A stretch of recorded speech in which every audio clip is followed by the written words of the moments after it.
Welcome back to another episode. I'm Ken Cox, and it's almost scarf season.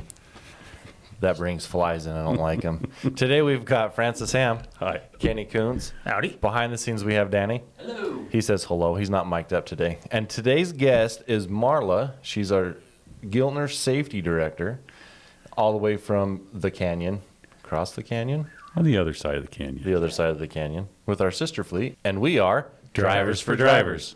So before we get into everything, we've got an anniversary and we've got a birthday. And so today's anniversary, or this week's anniversary, is Cassie Nielsen. She's been with us for 2 years. Right on, right on. And so when I looked that up, and so her and Dan run together a lot. And Sure. Dan didn't come up, but I think he came in a couple weeks or so before Cassie did. I don't know. Yeah. Yeah. But Cassie's been doing a lot of lanes for us, running back and forth to Colorado and stuff. They did that for quite a while, and I believe they've been running out to Portland and stuff back too, haven't they? Yep, She's absolutely. a great hand. Yeah, She absolutely. Really is. So that's great. Thanks for 2 years. I appreciate it. Yeah, thank Thanks, you. Cassie. And then Jeff Allen's got a birthday. All right. He turned 98. That's not completely true. Jeff, happy birthday. Happy birthday. You're looking good for that age, Jeff. You're looking good, bud.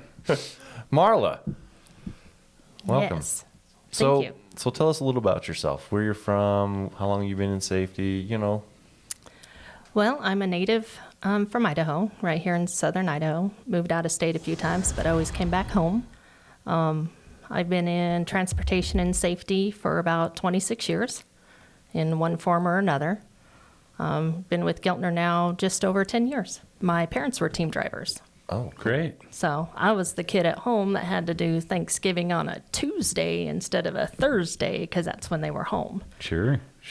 Absolutely. Do the holidays a different day of the week than what it normally is. So Did they drive their entire career? they waited until we were out of school, me and my siblings, and then my stepfather took to the roadway, and my mom joined him shortly thereafter. They started out with Dick Simon, which of course went to Central, which of course went to Swift. So a lot of years there, and once Swift kind of handled things a little bit, my stepdad actually came and drove for me for a short time. Oh, right on. Great. So- That's great. That's great. What keeps you in safety? It is a challenge every single day I show up for work. Sure. I enjoy the people that I work with, including the drivers as well as the office staff, but everything is different every single day. There is so much that is repetitive work that we do, but there's something new every day. So it's like a fresh slate when you Bet. show up. And we talk about safety every one of our podcasts here, and just how it relates not only to us as a company, to our team that's out there running. It relates a lot to our customers as well. Our customers anymore, they look at safety as a high priority, which it should be. And they measure us off of that. And it decides whether we get the business or not. If we can be supportive to their operations and pull their freight, depends on our safety scores. It's such a big deal, where in the past, there was safety out there, but it fell like to the bottom of the list. And I think today it's on the very, very top of the list, in everything that we do. Absolutely. And of course, some of the customers come in and do audits and stuff with us to make sure that we are towing the line and doing everything we should do on our side.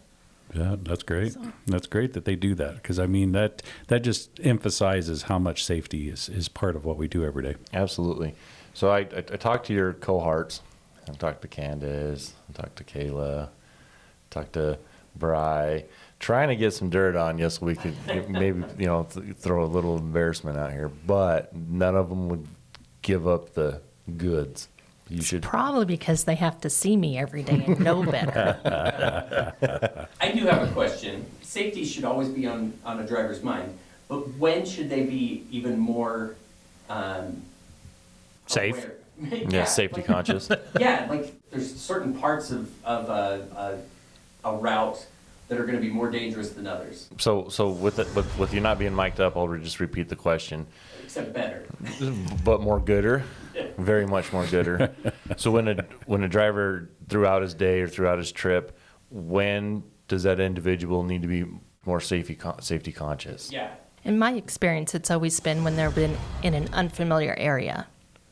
You know, they're down on some city streets that they don't normally travel on, so they're looking for turns that maybe they're not prepared for.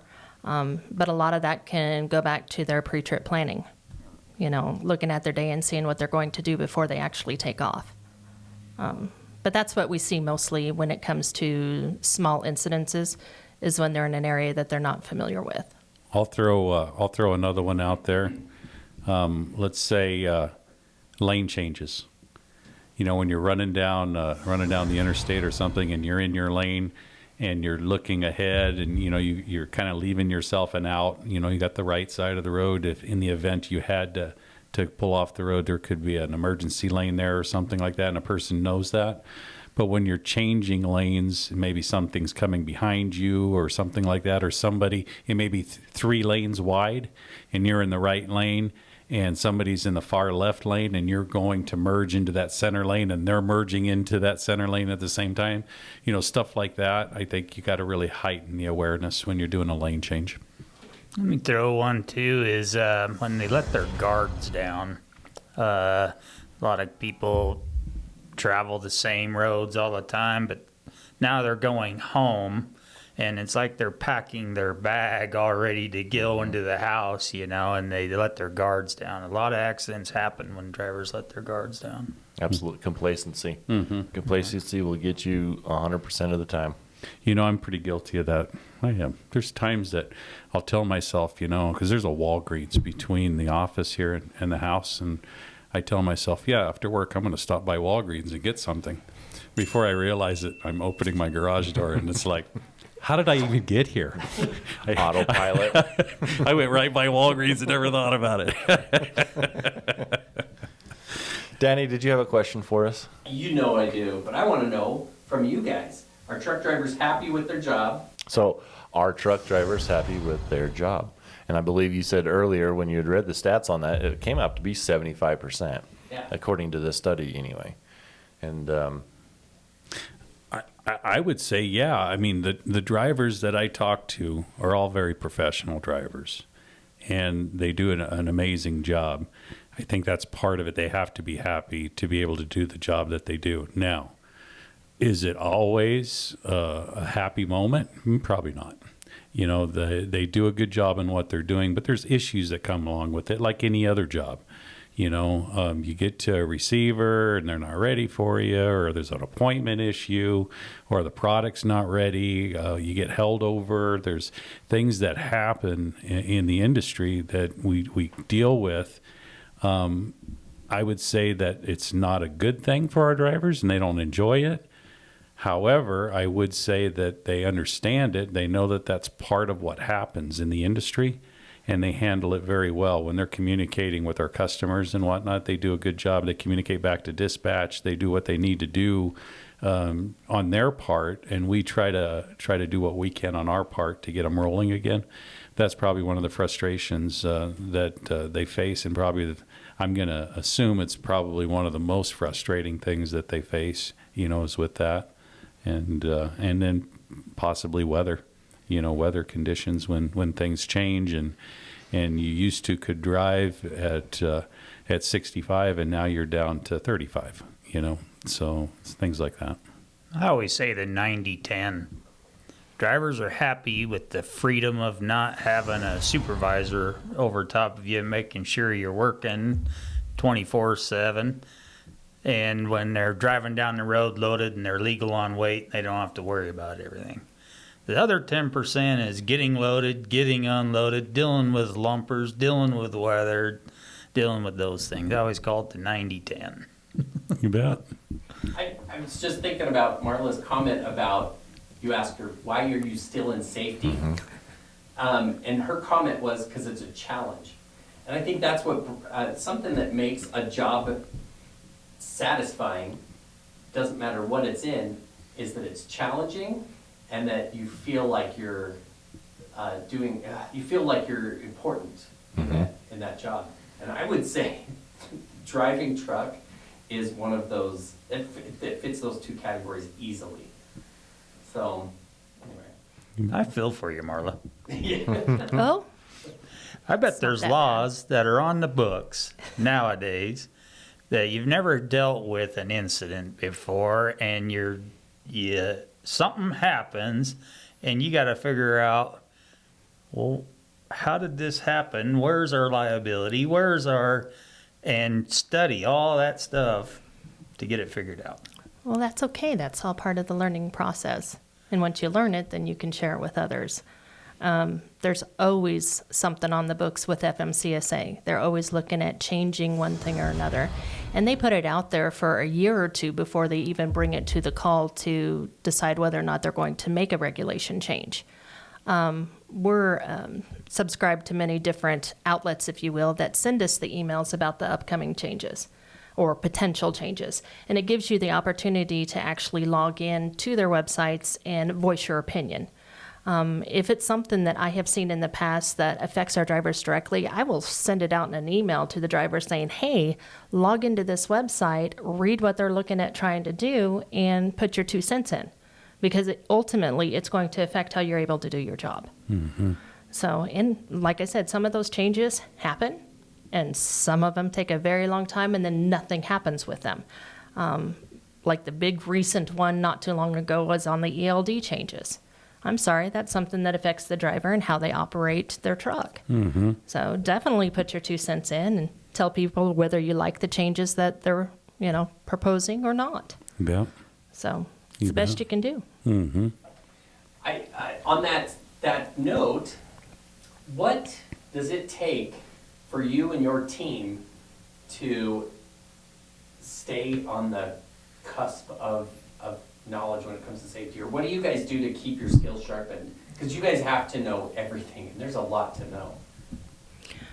Well, they like to send us places to sit in rooms and listen to everybody else talk about changes, which is okay because, that you're in a room with other people in the same industry as you that have similar questions or a question you haven't even thought of, and you can actually go to the professionals that are bringing this to the table and get those answers.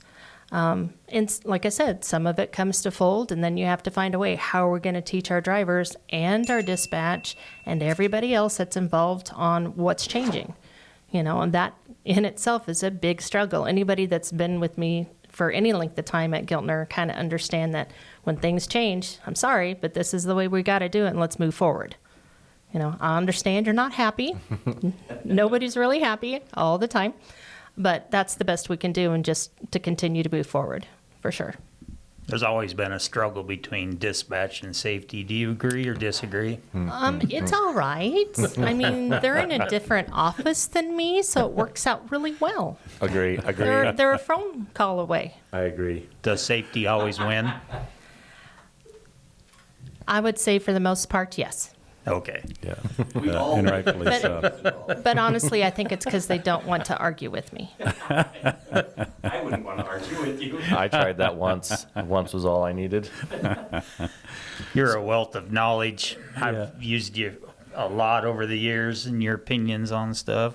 What is one of the safety tips you're telling your drivers right now that We sent out a newsletter here just a little bit ago about the safety around school buses. Now that it's the time of year that pretty much all of the schools across the nation are back, there is statistics that more children are injured in auto accidents between 7 a.m. and 8 a.m. and 3 p.m. and 4 p.m. on school days. Some of it, could be trucks, some of it could be passenger vehicles, but a lot of people, unless you have the mindset that, oh, there's a school bus, there's probably going to be kids out walking around, you're not really going to be thinking about it. And I'm sorry, I have a child that goes to school and rides a school bus. I want you to be paying attention. So. Absolutely. Well, I'll tell you what, this week's safety topic will be right on those same lines. In that, the kids that are getting ready to go to school in the mornings, time is changing. It's going to be dark as they're traveling, from their homes out to the bus stop. Getting on the bus, be cautious when you're around those kind of areas, but, the residential areas. Same thing when they're getting out of school. They're out for the rest of the day, and their attention is we're going to get home, have fun, do what they're going to do, their homework and whatnot. And then there's also extracurricular activities that are happening when it involves the school. So you've got, they're going to go into football games, they're going to have basketball games, people are going to be loading up into vehicles and traveling. And they may have, 3 or 4 kids in the car with them. So they're focused more on, hey, we're going to go play this game than they may be on the traffic that they're on the roadway with. So be cautious of that when you kind of see that. And, our drivers kind of look for that kind of stuff too. But definitely be cautious. It's out there, it's happening, and let's just make sure that everybody gets to their event safely. They've put up a lot more schools since I was a kid. I mean, I think Twin Falls alone's got 9 middle schools or something, and they're in the middle of residential areas. They're on main roads.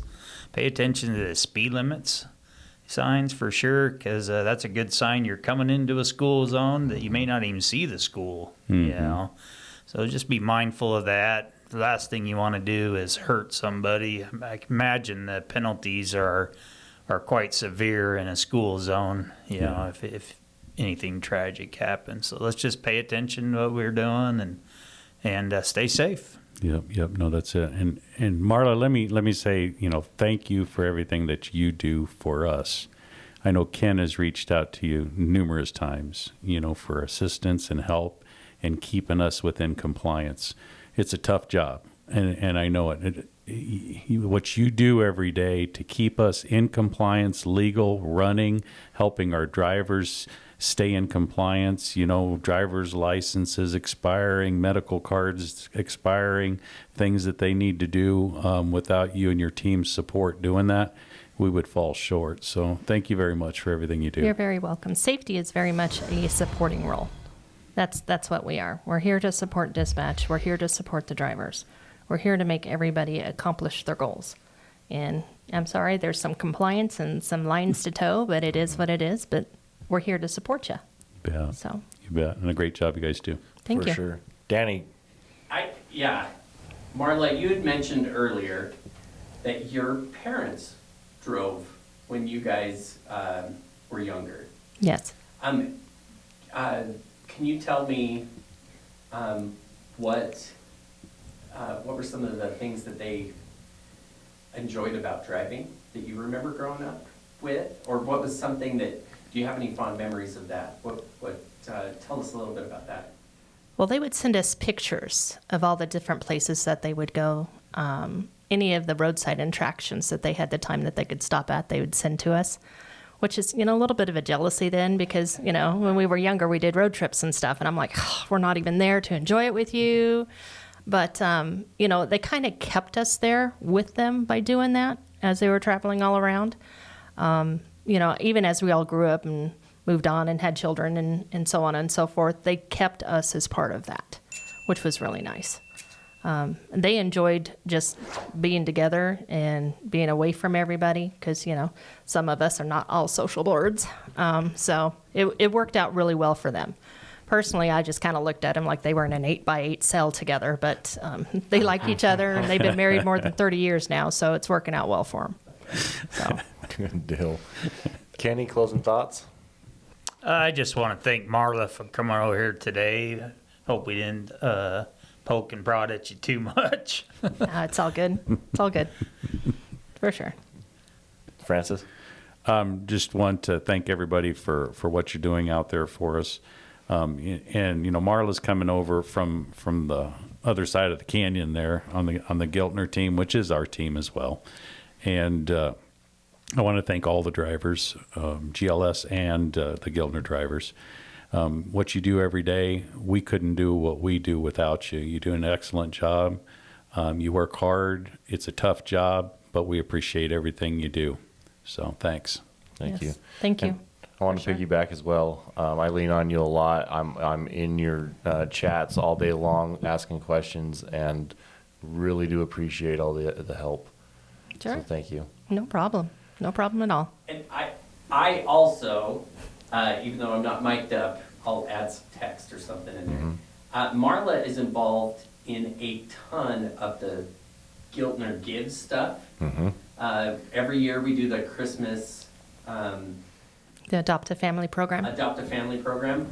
Marla, I'm pretty sure you head up the going out and buying all the stuff that we Yes. missed out on. So I actually sure. might throw up a couple of pictures. Some photos in there? Yeah. That'd be Oh, sure. awesome. Marla in action. She is awesome.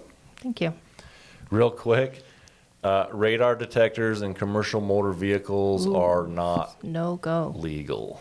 I learned something about that. No go. There's a radar detector. Yep. That was news to me. So if you're trying to cheat the system, you cannot cheat the system. No. So, yeah, get that out of there. Visit mv911.org. Check that site out. And Thanks, we'll- Jake. we'll close her down. So as we end this episode, we want to thank you for being safe, making the right decisions. Remember, you're our eyes and ears on the road. If you see something, say something. And we succeed. Nope. I got to do that again. If you see something, say something. And we all succeed when you complete your trip home. Oh my goodness. Do you want to start over, Ken? Let me start over. Why don't we just add the Cowboys into that? Hold on. Take 2, closing statement. Okay. Hey, as we end this episode, we want to thank you for being safe and making the right decisions. Remember, you're our eyes and ears on the road. If you see something, say something. And we succeed when you complete your trip safely and you're home with your loved ones. Absolutely. Good job, For Ken. sure. Thanks. Go Cowboys. Don't Nothing go about Cowboys. hydration today? Oh, yeah. Hey, hold on. Hydration.